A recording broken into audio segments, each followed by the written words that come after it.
Well, let's unpack this now with James Dorsey. He is a senior fellow at Singapore's Middle East Institute. Thank you very much for joining us on the News Hour. So, James, the course of reaching a deal was never going to be simple. We know that. But Benjamin Netanyahu is facing challenges on multiple fronts now.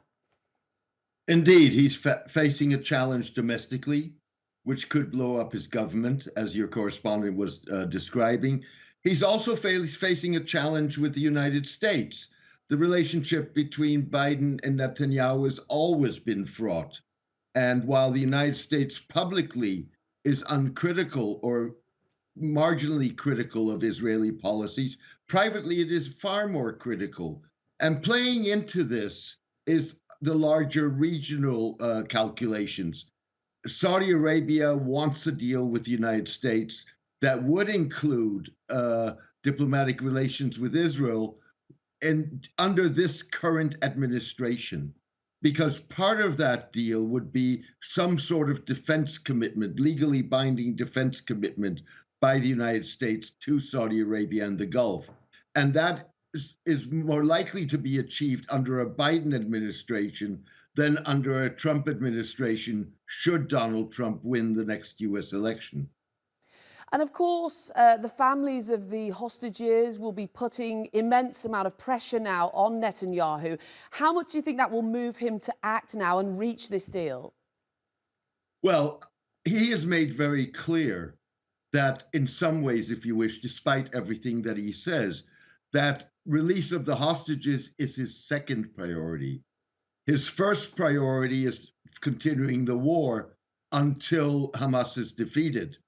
And if hostages are casualties of that war, so be it. That's obviously not how he phrases it, but it is what his policy is in practice.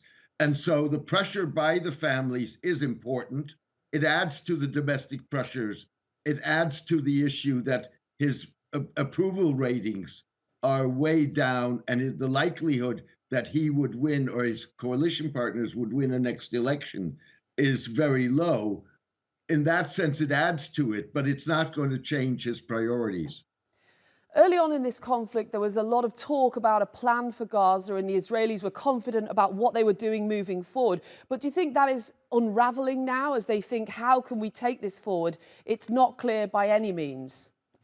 Well, it's clear that they don't really have an exit strategy beyond reoccupation, which is not something that all of Israel wants to see. It's something that the far right wants to see.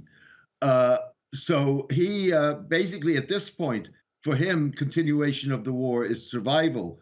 The problem you're going to get, and you have in the hostage negotiations and the negotiations over some sort of ceasefire, that it's going to have to, the negotiators are going to have to bridge the gap between Hamas saying, we need an end to the war, and Netanyahu saying there is no end to the war. And that's probably going to be an issue of finding fanciful language that both sides can interpret as having achieved what are irreconcilable goals of Hamas and Israel. As far as Netanyahu himself is concerned, how much do you think he can withstand this kind of pressure from all sides and, of course, within his own party? I think one's got to wait and see. Netanyahu has proven to be a cat with 9 lives. He's a political survivor. And yes, this may be one of the most serious crises that in his career that he has encountered, but I would certainly not write him off. And where do you think this is heading next? We're talking about further military action. Do you see that changing anytime soon, particularly with the threat that the Gazan people are under? Well, I think we are probably going to get a ceasefire at some point. I mean, right now, the waiting is on Hamas to reply to the proposals that are on the table. But I think ultimately there will be a ceasefire.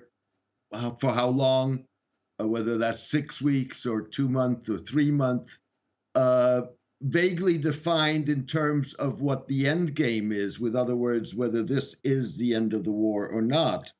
And we will see a hostage release.